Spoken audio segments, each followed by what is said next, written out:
بسم اللہ الرحمن الرحیم۔ کہتے ہیں ایک دن ایک سید زادہ حضرت نظام الدین اولیاء محبوب الہی کی خدمت میں حاضر ہوا اور عرض کی، یا حضرت، میں ایک غریب سید زادہ ہوں اور سر پر جوان بیٹیوں کا بوجھ ہے۔ سادات گھرانے کی نسبت ہونے کی وجہ سے زکوٰۃ بھی نہیں لے سکتا۔ آپ میرے دینی بھائی ہیں اور سید بھی ہیں، آپ میری مدد کریں۔ آپ رحمۃ اللہ علیہ نے اس کو عزت و تکریم کے ساتھ بیٹھایا اور خادم سے بلا کر کہا کہ آج کوئی نظر و نیاز آئی خانقاہ میں؟ تو خادم نے عرض کی، سیدی ابھی تک تو کوئی نہیں آئی، لیکن جیسے ہی آئی میں آپ کو اطلاع کر دوں گا۔ آپ رحمۃ اللہ علیہ نے سید زادے کو تسلی دی اور کہا، اللہ پہ بھروسہ کریں، وہ دست غیب سے کوئی نہ کوئی انتظام فرما دے گا۔ مگر 3 دن گزر گئے، کوئی نیاز نہ آئی۔ سید زادہ بھی مایوس ہو گیا کہ ایسے باتیں مشہور ہیں ان کے بارے میں، یہاں تو کوئی مدد ہی نہیں ہو سکی میری۔ ایک دن اس نے واپسی کی اجازت طلب کی۔ حضرت کو بہت دکھ ہوا کہ مہمان خالی ہاتھ گھر سے جا رہا ہے۔ آپ رحمۃ اللہ علیہ نے اس کو چند پل کے لیے روکا اور اندر سے اپنے نالین لا کر دے دیے اور کہا، بھائی، اس فقیر کے پاس تمہیں دینے کے لیے اپنے ان جوتوں کے علاوہ کچھ نہیں۔ وہ سید زادہ جوتے لے کر چل پڑا اور سوچنے لگا کہ ان پرانے بوسیدہ جوتوں کا کیا کروں گا۔ حضرت نے اچھا مزاح کیا ہے میرے ساتھ۔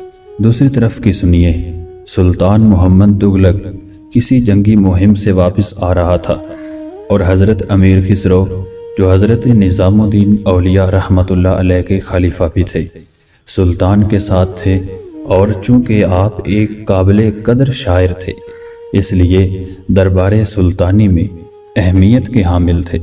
آپ رحمۃ اللہ علیہ نے سلطان کی شان میں قصیدہ کہا تو سلطان نے خوش ہو کر آپ کو 7 لاکھ چیتل سکہ رائج الوقت سے نوازا۔ اپنے واپسی کے سفر پر جب ابھی لشکر سلطانی دہلی سے باہر ہی تھا اور رات کو پڑاؤ کیا گیا تو اچانک امیر خسرو چلا اٹھے، مجھے اپنے مرشد کی خوشبو آتی ہے۔ مصاحب بولے، امیر حضرت تو کیلو کھڑی میں ہیں جو دہلی سے کافی دور ہے، تو آپ کو خوشبو کیسے آ گئی؟ مگر امیر خسرو بے قرار ہو کر باہر نکل پڑے اور خوشبو کا تعاقب کرتے کرتے ایک سرائے تک جا پہنچے، جہاں ایک کمرے میں ایک شخص اپنے سر کے نیچے کچھ رکھ کر سویا ہوا تھا اور خوشبو وہاں سے آ رہی تھی۔ آپ رحمۃ اللہ علیہ نے اس کو جگایا اور پوچھا، تم حضرت نظام الدین کی خانقاہ سے آ رہے ہو کیا؟ وہ آنکھیں ملتا ہوا، ہاں۔ آپ نے اشتیاق سے پوچھا، کیسے ہیں میرے مرشد؟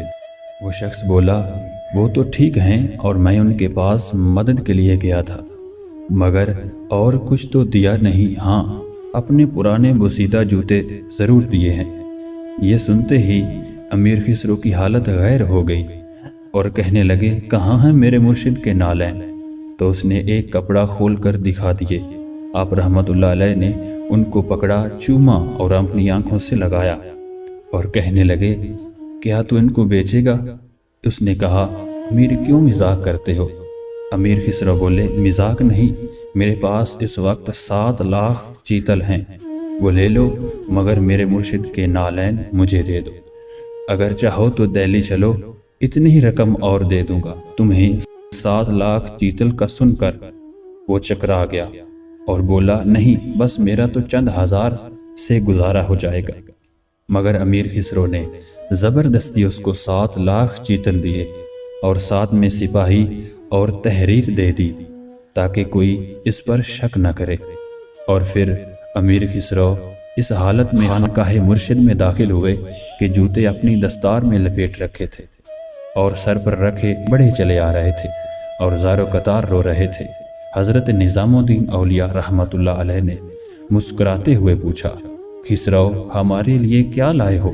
امیر نے جواب دیا، سیدی آپ کے نالین لایا ہوں۔ کتنے میں خریدے؟ حضرت نظام الدین اولیاء نے استفسار کیا۔ 7 لاکھ چیتل، امیر نے جواباً عرض کی۔ بہت ارزاں لائے ہو، محبوب الہی مسکراتے ہوئے بولے، جی سیدی، 7 لاکھ چیتل تو بہت کم ہیں، اگر وہ سید زادہ میری جان بھی مانگتا تو میں جان دے کر نالین مرشد حاصل کر لیتا۔ یہ تھی ان کی اپنے مرشد سے محبت۔